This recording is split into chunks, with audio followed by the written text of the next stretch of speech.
Hi, all. Joe Alvarez here.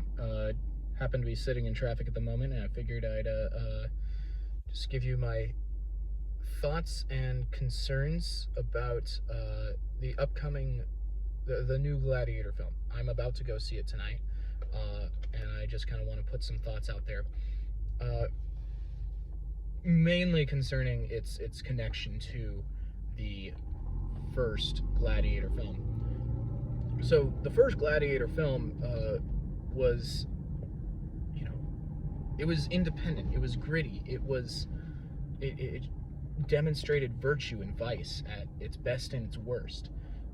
Maybe not all examples of its best and worst, but it shows stark contrast between a hero and a villain. So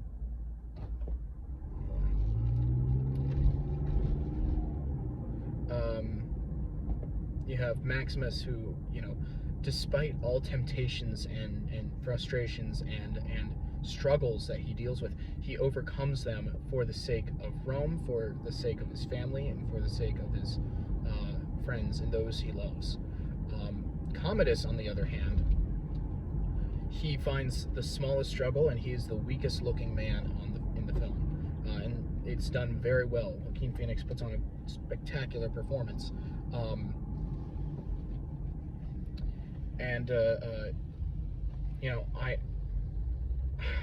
I tried so hard to come up with a video talking about the difference between heroes and villains, and why we need more obvious distinctions between them, because a lot of movies and TV shows really like to have blurred or grayed lines.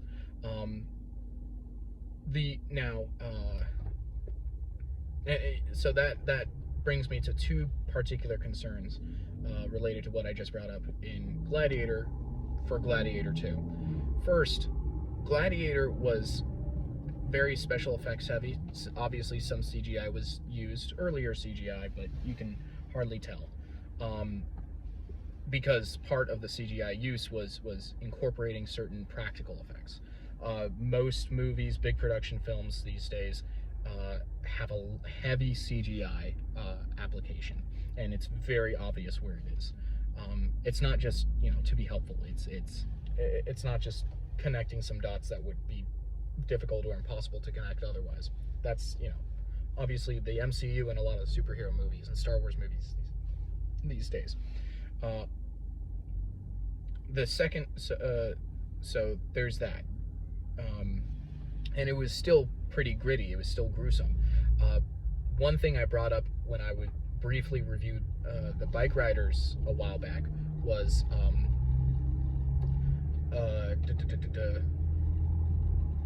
it was too clean. It was trying to be nostalgic for a very gritty time, but it was too 2024. They made it too clean. I don't know if it was color correction, if it was the way the cameras they used. I don't know what it was, but it didn't feel nostalgic. It just kind of felt like a 2024 movie set in the 1960s. So it kind of went against the seeming purpose that they had for that film.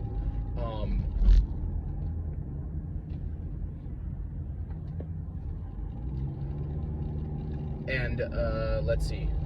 So that's the worry I have with Gladiator 2, is it'll look too clean. Even though it'll be gruesome, it'll be violent, I'm sure, it'll be too clean, because 2024.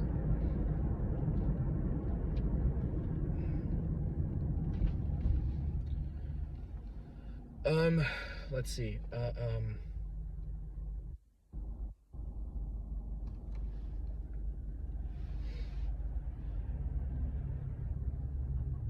I'm also a little worried they might be relying a lot on star power in Denzel Washington and Pedro Pascal. On the other hand, Denzel Washington has a pretty good knack for still doing well in whatever film he's doing. Pedro Pascal has kind of become a joke in a lot of places since he really launched his career with Narcos, especially in his portrayal, in his performance in unbelievable weight of massive talent. He's kind of a jokester, and then his SNL, well, it was probably some of the better SNL skits I've seen.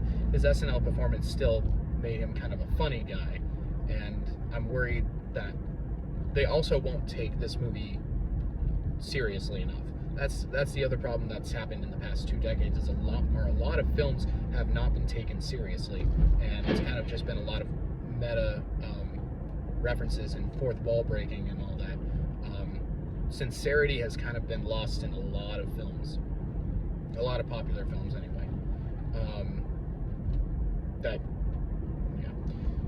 So those are my main concerns, and I'll come back to you guys after I watch Gladiator II, which I'm gonna see in a few hours.